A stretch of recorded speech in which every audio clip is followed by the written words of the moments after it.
sleeping on me, think it's time to wake 'em up. They been sleeping on me, think it's time to wake 'em up. You've been playing it safe, now it's time to shake it up. Playing it safe, now it's time to shake it up. So it's time to make a change. Yeah, it's time to break the chains. Yeah, it's time to bring the pain. Let them know, tell them we are not the same. I'm the one that got the flames. With my team, as you know, we come to slay. Let them know that we didn't come to play. Nah, we came to win. I'm ready for anything that they can bring. Bring it on, let me do my thing. I'm a giant, they can move the king. If you never risk it, then you never know. If it's holding you back, you gotta let it go. You gotta give it all you got, you gotta let them know. You are on another level, you are ruthless. Welcome everyone to the second to last race of the season here for the Advanced Mazda MX-5 Cup Series presented by Heusinkveld. Welcome to the well-renowned and the, dare I say, legendary Charlotte Motor Speedway. We're here on the 2025 Roval layout for this week, and there is a chance, at least at the moment, of rain on the horizon. First, let's go through and see what we got in store for tonight in terms of our schedule, what we've had so far, at least in terms of what we've had so far this season. It was Long Beach, then Rutskogen, then Sonoma, Road Atlanta. We went to Mexico City, then we went to Donington and Alton Park, then we went to Hungaroring, we went to the Indianapolis Road Course, we stopped at the Tsukuba 2000 Moto layout, and now we are here today at the Charlotte Roval 2025, with next week being the finale of the season at the Sebring Club Circuit. Here are the championship standings coming into tonight's event, with a 110-point lead. It is Michael Folds in the lead of the championship coming into this race.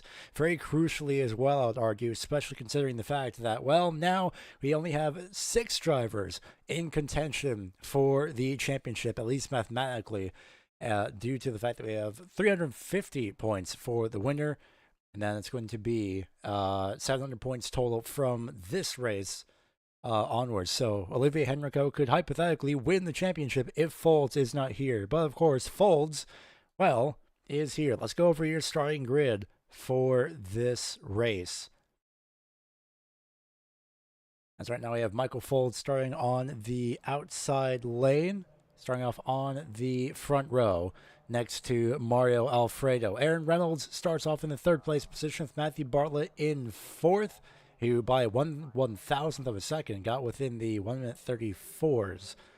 Very intriguing from him on his part. Daniel DeLiberti starts off in 5th. 6th place is Charles Wolfe. 7th place is held by the aforementioned Olivier Henrico, with Matt Mullins starting off in the 8th place position. James Newell starts 9th, with Michael Coates rounding out the top 10.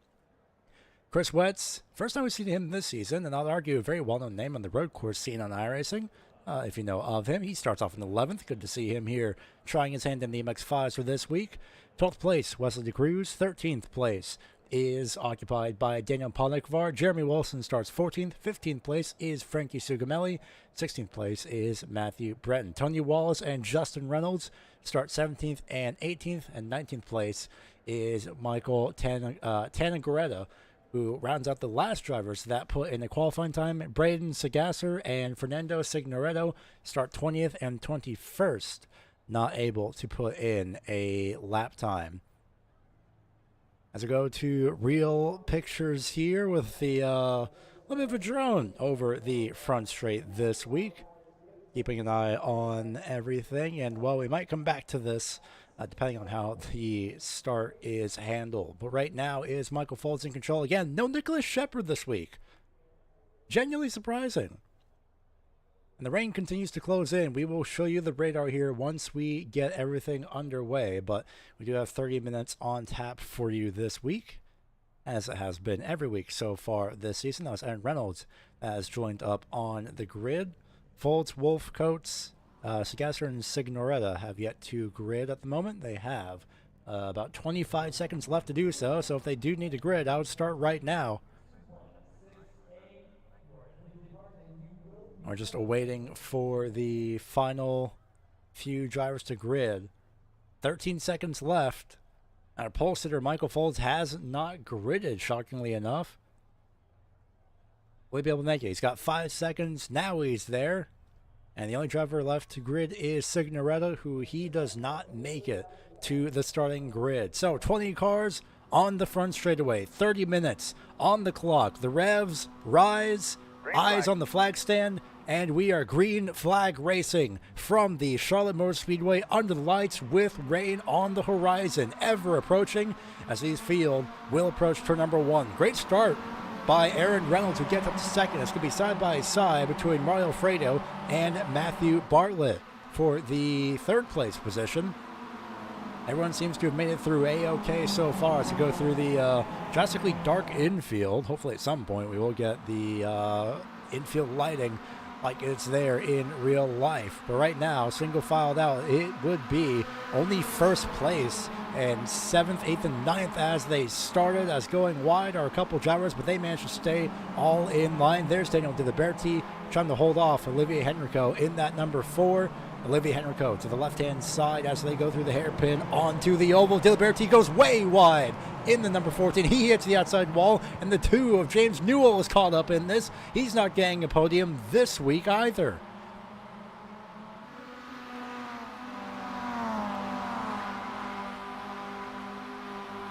Well, bringing the timing tower up on screen, first driver through is Michael Foles in a drastically different livery this week. I was wondering what happened there, but regardless, through the chicane, these drivers go on the back straightaway. Some notice the tail, especially for 10th place, 11th place, I should say. Matt Mullins and Michael Coates swapping positions. Aaron Reynolds has dropped out for the moment. He is back. It is all kicking off here as Signoretta has continued on. James Newell is officially out of this race. He has DNF. The streak of the podiums was one thing, and the streak of race finishes is another. But this week, that comes to an end, apparently. As James Newell, for the first time since starting at the halfway point of the season, has now DNF'd.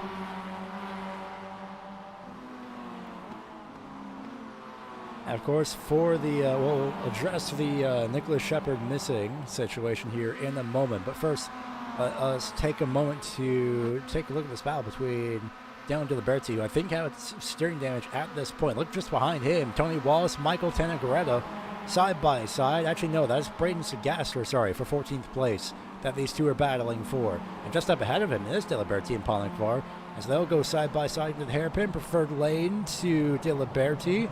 This time keeps it off the wall, but drifts a little bit wide as spinning in the back is Braden Sagasser. They'll get his car back going as Tony Wallace gets by Ponikvar. For the second place spot, Mario Fredo all over the back bumper of Aaron Reynolds. Matthew Bartlett, Charles Wolf are also nose to tail in the background there. Let's go ahead and, while we still have a chance, get a look at what happened here with James Newell. If we run this back one more time, it was on corner exit. Diliberti hit the outside wall. Oh, Newell spun anyway. And that is the 10 and the 17 making contact, as well as the 15. And then I think Newell just has steering damage here. And the 10 is Chris Wetz. The 17 is Frankie Sugamelli. The 15 is Matthew Breton. And that is Frankie Sugamelli, who got caught up in that as well. And I think from that point on, Newell just decided to tow it back to pit road. That steering damage, way too much for his car to handle. Folds setting the pace right now here at Charlotte. We'll bring up the radar here in a moment. As let's go ahead and get through the little bit of house cleaning, if you will, with the championship standings. Here are all the drivers within mathematical contention. Nicholas Shepard, notably, not here this week. In terms of the iRacing Championship, it is more than likely a drop week that Nicholas Shepard is able to use. So only 8 weeks will be scored. The best 8 weeks for Shepard. And technically, I don't think he even has to show up for the next race either, but we'll see. But for the Broadcast Championship, it is between Folds and Wolf, as well as Bartlett just hovering in that battle as well. I'll have to do the math and see how things get out here, but with 3,080 points at the moment for Michael Folds. If I do a 3080 minus 350, 2730 is the new gap. As we see this battle for P2 between 4 separate cars, so 2,730 points, which means basically only Charles Wolf is mathematically in contention right now. Matthew Bartlett, with his move up to second, is also not in mathematical contention. So for anyone else except for Charles Wolf to be in mathematical contention, first of all, Wolf has to finish. Very crucially, he could very well be knocked out of contention here. We will see how things go in this race. We'll keep that all in mind here. But it's very possible that either A, Charles Wolf is mathematically eliminated from championship contention this race, depending on how things go, or B, Folds is DNFs this race, and then that brings everybody back into contention. We have to wait and see how things fare.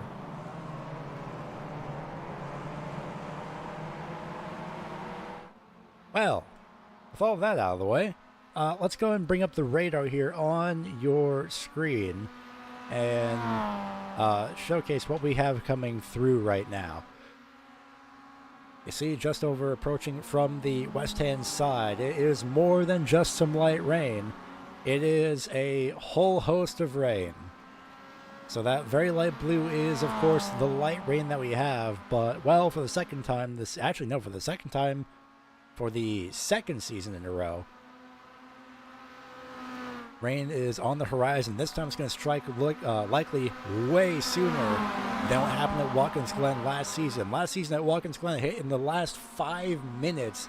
But these drivers, if it hits enough, if the rain is heavy enough, they may have to switch to wet tires, and we are not entirely prepared for that in terms of graphics. So bear with us if they do have to have some pit stops for tires.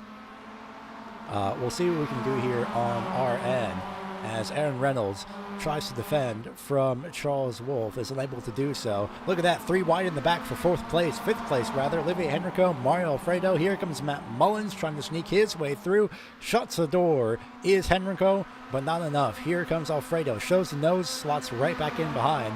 See the brake glow on this car. Is he going to go for it? No, he brakes a little bit early, does Alfredo. We might just keep this radar up throughout the entire duration of this event. We'll see. But especially considering it is getting closer. Just like Mullins, it's getting closer to now Henrico as he gets passed by Mario Alfredo here.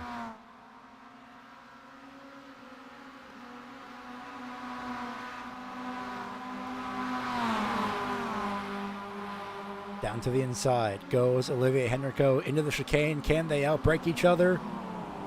They give a whole host of space going through the chicane. No doubt getting a slowdown is Mario Alfredo, who just cuts across in front of Olivier Henrico. Alfredo has to serve a slowdown here. That is 1,000% a slowdown penalty. And he's going to try and slow down, I think, in front of Olivier Henrico. No, he pulls out to the side. I thought he was going to try and use that tactic. He'll go hard under the brakes here, does Alfredo. He has 40 seconds to serve the duration of that slowdown penalty, and he still has to serve more of that slowdown penalty. As he goes into turn 1, he should be clear of that slowdown penalty now. On the bright side, he's just at the very back end of this group, falling in behind Michael Coates. So let's go back to P10, P11. Daniel DeLiberti is chasing down Tony Wallace. Matthew Breton, Jeremy Wilson just swap positions for P12. That's Breton passing Wilson. And just ever so slightly closer that rain is getting. That's 1,000% going to hit a lot sooner than the 5 minutes that we had last time at Watkins Glen last season. We've not had rain this season. Hopefully we do get more chances of rain next season, depending on how the schedule is all set out. But 21 minutes remaining, 10 minutes down, and the rain is looming.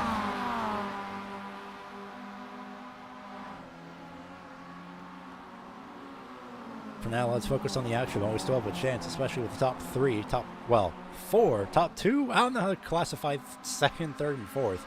3 of the top 4, I think is the phrase I was looking for there. With Bartlett leading these drivers, Charles Wolf, Aaron Reynolds following through. Mario Alfredo, Michael Coates swapping positions. Coates not exactly putting up much of a battle. No doubt just going to tag along in the slipstream there, although they have separated themselves quite a bit from the back end of now Wesley Cruz.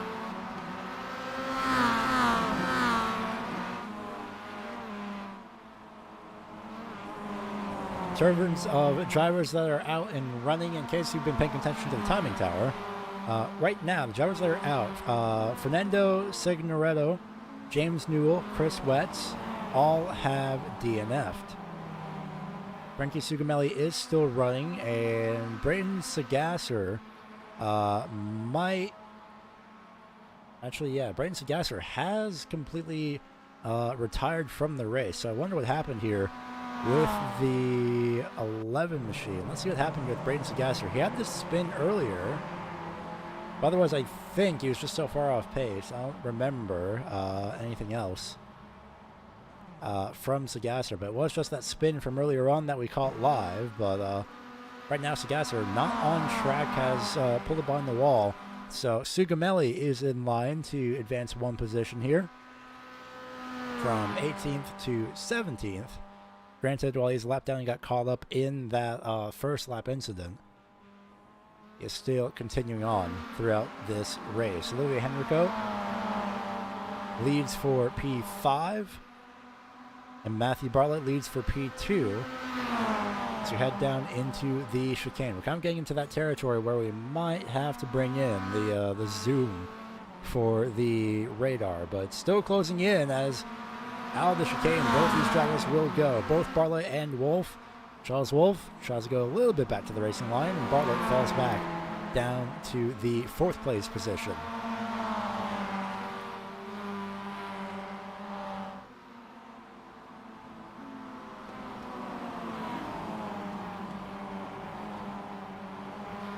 Just like that, we are inching closer and closer to the halfway point. I would predict about 15 minutes is the point where that rain starts to hit.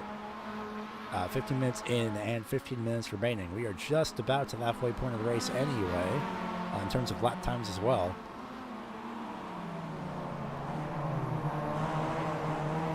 A little bit of a slide from the number 7 of Aaron Reynolds on corner exit there.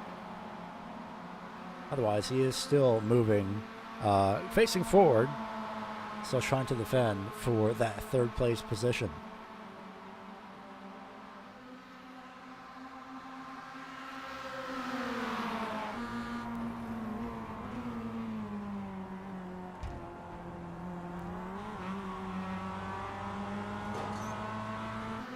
Right again, car for a little bit with Matthew Bartlett as they head through the chicane. Tanner Guerrero, Jeremy Wilson side by side. Matthew Breton might be under fire here. Nope, Jeremy Wilson and Justin Reynolds swapping positions here. As I thought I heard a crunch of a little bit of metal, but probably not. Here comes Charles Wolf to the inside as they head through the chicane, but still, as they go side by side, now it's Aaron Reynolds on the inside. Charles Wolf with the pass around the outside in the chicane. You would think this is a battle for the lead, but no, this is a battle for 2nd place as Folds has entirely just set sail. And Charles Wolf up to 2nd place right now. Depending on how heavy the rain starts to form, there was a heavier band of rain that was predicted, but that has gone and made way to light rain, so I don't know if we'll have any heavier rain than what we're about to get here in about a minute and a half time, roughly speaking. Well, there it is. Now that I start to talk about it, it has arrived, at least in the Roval portion of the track. Now keep in mind, all these drivers are on slick tires. The Mazda MX-5s do have specifically shredded tires for rain conditions. So they will, if the rain does stay heavy enough, they will have to swap tires. And we'll see if we can get something on our end to stick with the tires here. So we know who's on what set of tires. And luckily we do. We should be able to have that now.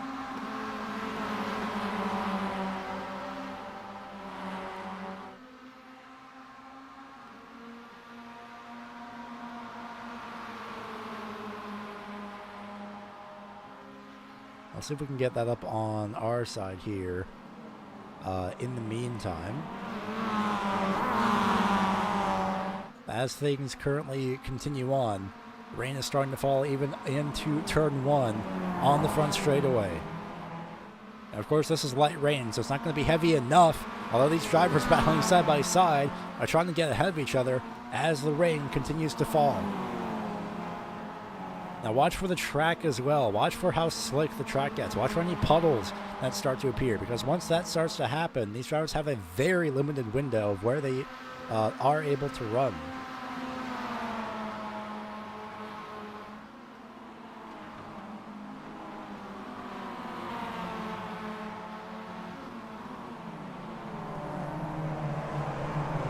Side by side between Mullins and Reynolds, as Mullins goes up to P5.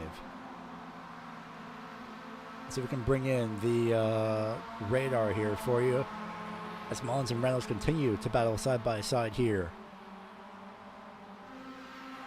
There's the closer radar, and just about right when we show it, the radar just updates showing that the light rain is all over the entire racetrack right now, and launching himself over the curb is Mario Alfredo.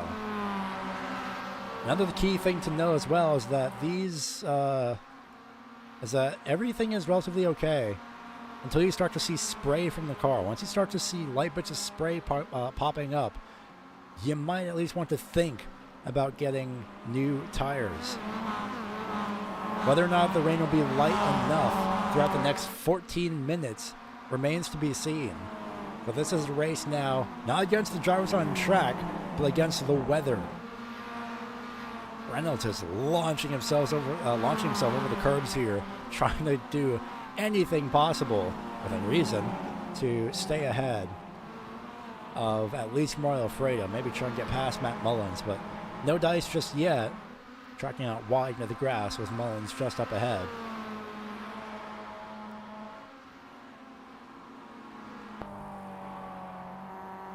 You can see the rain start to fall here. Almost looks like snow. Almost. Which luckily is not a thing, or else we would be having a whole different conversation. I wonder, you start to see, if you direct your attention to the radar real quick, the slightly deeper color of blue, or lighter color. I don't know which one, which it would be in this case, but there is a separate color here of blue. So I'm starting to think it might be starting to get just that little bit heavier. Again, no spray coming up from these tires, no spray coming up from the cars. You saw at Watkins Glen that once the spray starts to kick up, then you're a little bit in trouble here, especially if you're on slicks. Going back to the closest battle on track, looks to be Aaron Reynolds, Mario Alfredo. Reynolds trying to defend, although here comes Alfredo to the right-hand side. He'll launch himself into the chicane on the brakes, firmly steals away that position for P6 as Coates nearly runs in the back of Reynolds, making evasive action down to left-hand side. Side by side they go into turn 1. Coates goes up to 7th. Aaron Reynolds maybe starting to struggle in these conditions. They are changing conditions, so that I would think that he's starting to struggle a little bit. Throughout all this, by the way, Michael Folds still leads by 9.8 seconds and continues to increase that gap. These drivers are going to have to be careful throughout that section there, where they're currently running on that left-hand side on the paint. They're going to have to be careful if the rain does get heavy enough. Because if the rain does get heavy enough, then, well, that zone is a no-go. They have to stay on the racetrack in order to not lose any traction, because that paint will be the first thing that gets wet. And that is the first thing that will absolutely destroy any possible chances of finishing your race. Side by side, around the outside goes Henrico, but able to stay ahead is Charles Wolf, just ever so slightly. I'm not seeing any spray just yet from these cars, so it's still just light enough rain. Again, changing conditions is the key thing here. We don't have any heavier rain expected for the time being. It will stay as this light rain.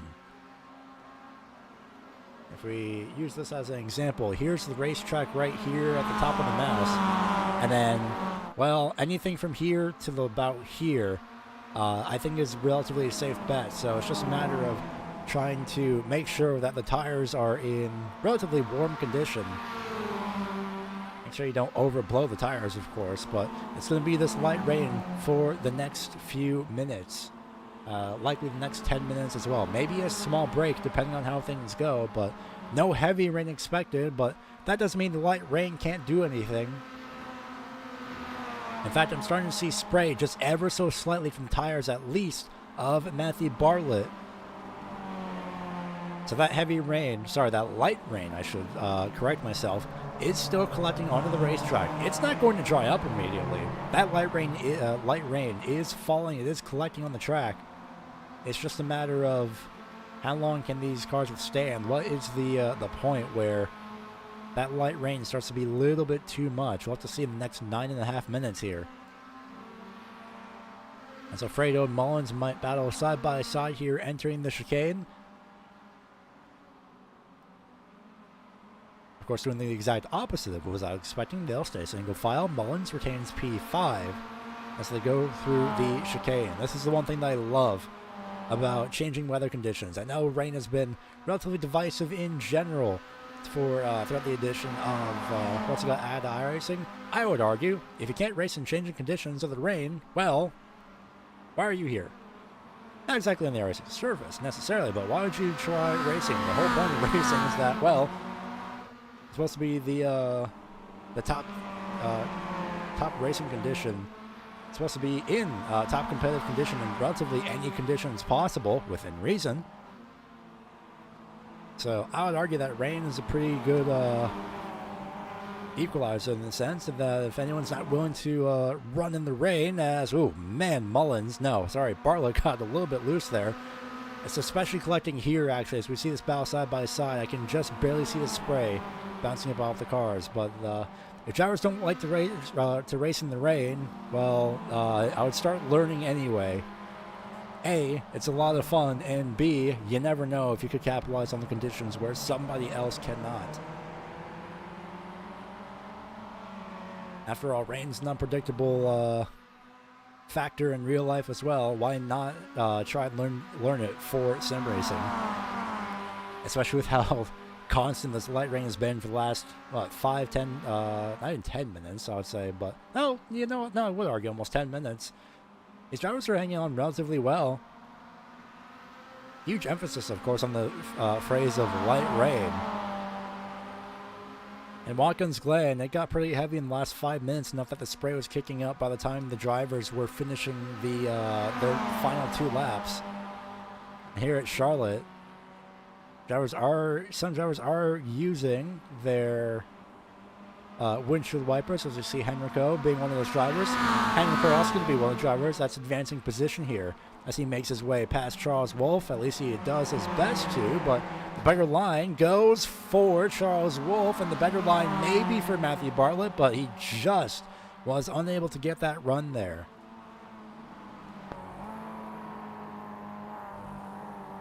You can see a bit of the windshield wipers working as well on Matthew Bartlett's car.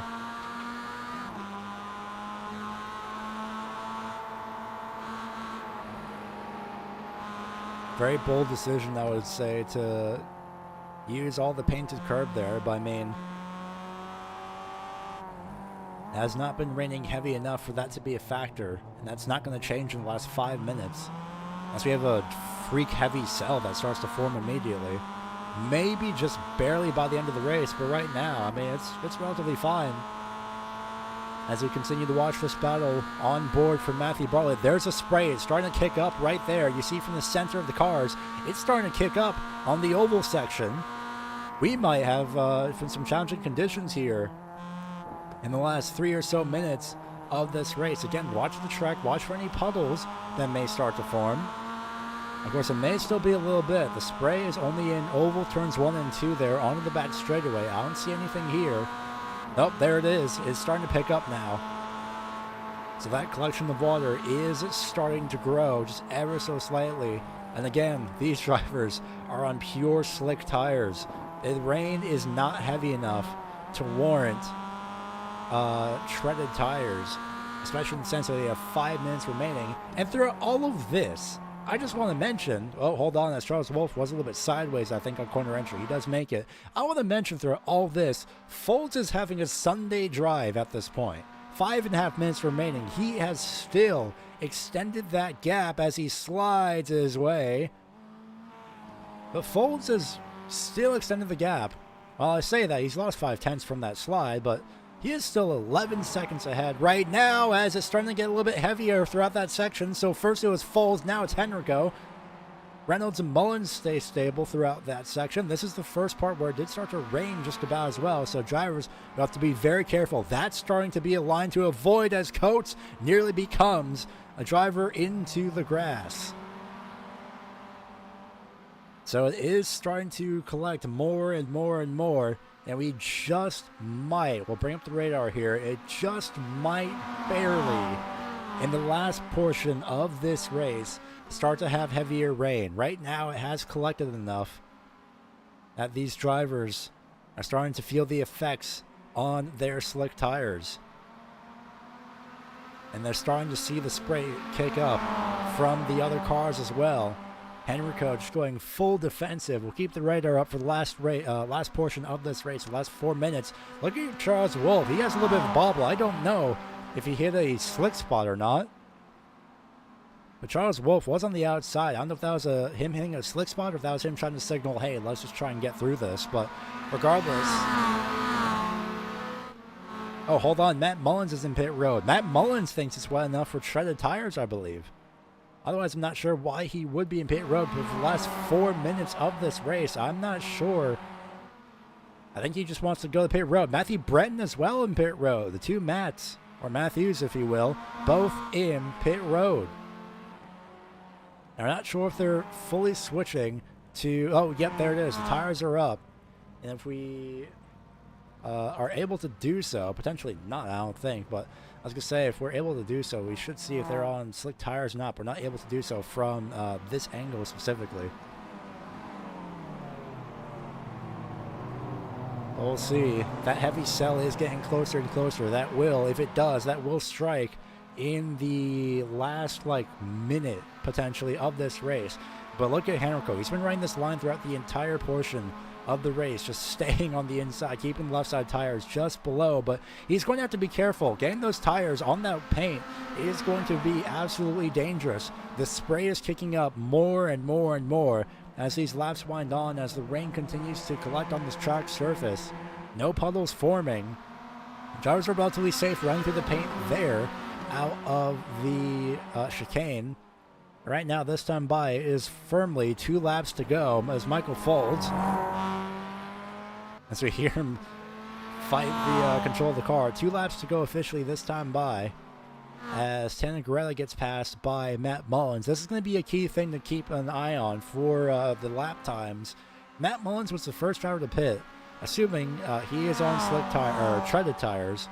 So we'll see what his lap time is just for fun as the race continues on. But last time by, it was a 1 minute 43.8 for Michael Folds, and then a 1 minute 42.6 for Olivier Henrico and Charles Wolf, both drivers of which are sliding their way through right now. And the gap has closed to Folds, but just by a couple seconds. So nothing decisive as of yet. Matt Mullins is about to cross the start-finish line. His last lap time for Mullins, we're not going to know until, I believe, the white flag. So we'll see what the difference is between the treaded tires. Mullins is P13. Maybe he's in line for some extra positions here, especially with all these drivers sliding out of the corner exit. I think De Cruz had slid his way through a little bit. He just got passed by Michael Coates. So last time by for Matt Mullins, this was his out lap, 2 minute 13.569, so that's not going to mean much for now. Matt Mullins is all the way on the other side of the racetrack in relation to Michael Folds. In fact, you can see Folds and Mullins, if you recognize the liveries, in the background. So we'll see how this final lap fares. Either way, we have a race on for the second place position. If Charles Wolf can catch up, we have a race on for the 4th place position between Matthew Bartlett and Mario Alfredo. This time by, it's the white flag. Final lap. Treacherous conditions. As around is Mario Alfredo in the infield of the oval. The conditions were too much for Alfredo. This is a little bit of a warning in the sense of the wet conditions, I would say. As Michael Folds leads, his last lap time was 1:45. Henrico's 2 seconds faster. So he's able to control this a little bit better. As again, on the final lap, these drivers are all on slick tires, save for a few. Sliding wide and just clipping the grass is Michael Folds. He holds on to it for now. Matt Mullins is about to cross the start-finish line this time by. We'll see what his last lap time is in relation to the leader. Again, last lap time, 1:45.324 for Michael Folds. Mullins just crossed the line. He has gone 2 seconds faster. Olivier Henrico has also gone 2 seconds faster, but again, that's on slick tires as well. For Henrico, for Mullins, it's on shredded tires, so probably just trying to get the tires to warm up. But right now, can Michael Folds withstand the rainy conditions, the treacherous conditions, as it's just starting to pick up to be a little bit heavier here in these final few moments of this 30-minute event? Mario Alfredo had spun throughout this section the last lap. Folds could still have an issue here in these final two corners into the chicane. On the brakes he'll go. He'll have to tiptoe throughout the chicane as the spray kicks up from the slick tires, and Michael Folds shows that he has the pace in both the dry and the wet conditions as he just saves it. He just keeps it straight. Folds wins at Charlotte Motor Speedway, and Olivier Henrico and Charles Wolf will have a drag race for second place. Wolf gets it at the line. Henrico third. Bartlett fourth place, and the battles continue on between Coates and Tony Wallace. Look at how slick the oval section is. At the very top section, Coates had to run in with the wall at some point. He's got damage. Tony Wallace makes his way through. No! Tony Wallace spins in the final corners. Coates as well just gets by on the outside. He's heavily damaged. Here comes Daniel Diliberti. No, he spun as well. The rain, too heavy in the oval. Coates cuts through in the last section. He's not going to get that spot. Tony Wallace gets net P8, net P9. Matthew Mullins, net P10. Just sliding through is Daniel Diliberti as the rain pours over Charlotte Motor Speedway. And Michael Coates originally had P8. Much like Olivier Henrico originally had P2, but at the line, it was 0.082 seconds between Wolf and Henrico. Wow.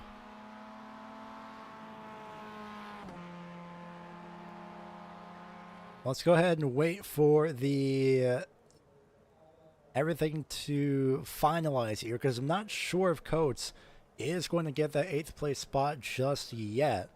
Considering he had cut through. If he did slow down enough in time, Coates may have actually retained that 8th place spot. In fact, we'll go ahead and look at the replay here to see real quick, while the just to make sure the results have sorted themselves out. Let's see what happened with Michael Coates here in the last lap. If we run this back a couple more times, it was just on the exit of the oval. Sorry, just onto the entry of the back straight of the oval. Here's Coates making his way through oval turn number 2, hits a slick patch, and you can see just how wet it is just from him sliding there. Just how much water is collected there. This is on the last lap as well. If the race was like 15 minutes longer, I would say that, yeah, it would be time for treaded tires. But you can see just like the difference in puddles here as Coates completely bypasses the chicane, trying to make his way through. I thought originally he may have through, but I'm not sure if that 8th place will fully stand. We'll see. But in the meantime, we'll go ahead and show the provisional finishing results as things are right now. As right now, Michael Folds is your race winner here for this week. Charles Wolf snipes away second place from Olivier Henrico on the final lap, with Matthew Bartlett rounding out the 4th place position. Aaron Reynolds rounding out the top 5. Mario Alfredo spun in the last section of the racetrack, much like a few other drivers. It was just starting to get a little bit too slick, as Michael Coates is 8th place. 9th place, Tony Wallace. 10th place is Matt Mullins. The next portion of the field, as we go through to the next section, is Daniel DeLiberti finishing in the 11th place spot. Jeremy Wilson finishes in 12th. 13th place is Justin Reynolds, with Matthew Breton finishing in 14th. Daniel Ponekvar rounds out the top 15 position. Michael Tanagaretto finishes in 16th. Frankie Sugamelli finishes 17th. With Brayton Sagasser finishing in, or DNFing, I should say, in 18th, along with Chris Wetz, and 19th, James Newell in 20th, and then 21st as well is Fernando Signoretto, who I don't believe even started this event. He did put in the qualifying time, I believe. In fact, I don't believe he put in the qualifying time, but regardless, Signoretto with the 21st position. I'll go ahead and get the championship standings updated here, as well as the rain continues to fall around the Charlotte Motor Speedway, just getting heavier, and I would say just in time if I were a couple other drivers. Let's go ahead and get the championship standings updated and up for you on your screen.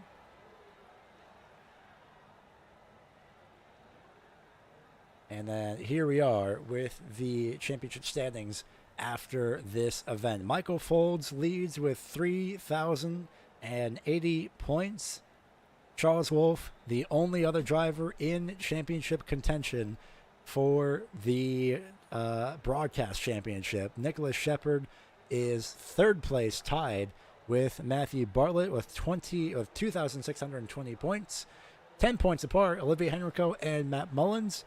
Graham Rayner Jr. with 2,020 points. Michael Coates, 1,970 points. James Newell, 1,910. Tony Wallace with 1,810. And then some similar gaps throughout. Eugenio Puglisi and Tom Sanders tied on points as well. Man, oh man, what a race this was. Again, this is for the broadcast championship. In terms of the iRacing championship, well, we have no idea. In fact, we can go ahead and put that up on screen. Well, we can't put it up on screen, but what we can do is read those standings provisionally, just in case. But I believe provisionally for the iRacing Championship, it is in fact, yes, Michael Folds leading over Nicholas Shepard. The iRacing standings has Michael Folds in first with 1,666 points, Nicholas Shepard with 1,651 points, and then it's a three-way battle for 3rd place between Charles Wolf, Olivier Henrico, and James Newell throughout the rest of the top 5 in the iRacing Championship standings. For the Broadcast Championship, it's down to 2 drivers, and it all comes to a head heading into next week. And next week, we head to the last race of the season. It is a little bit of a different layout than expected. It's a well-known track in the form of Sebring. It's a track layout that is unexpected, as next week for the final race of the 2025 season, it is the Sebring Club layout here for the final event of the Advanced Mazda MX-5 Cup Series, presented by Heusinkveld in the sunrise as well. And it's going to be the one race as well to kick off the start of December before we head into our break for the before we hit the next season as well, which, yes, we will be doing, heading through from December through to the start of March. So we will see you all next week with 2 drivers in championship contention, Michael Folds and Charles Wolf. One driver with nothing to lose in the form of Charles Wolf, and one driver, Michael Folds, who's saying, yes, Nicholas Shepard, I can do it better. Can Michael Folds get it done next week at Sebring? We'll find out next week. Thank you all for tuning in, and we'll see you all next week in Sebring.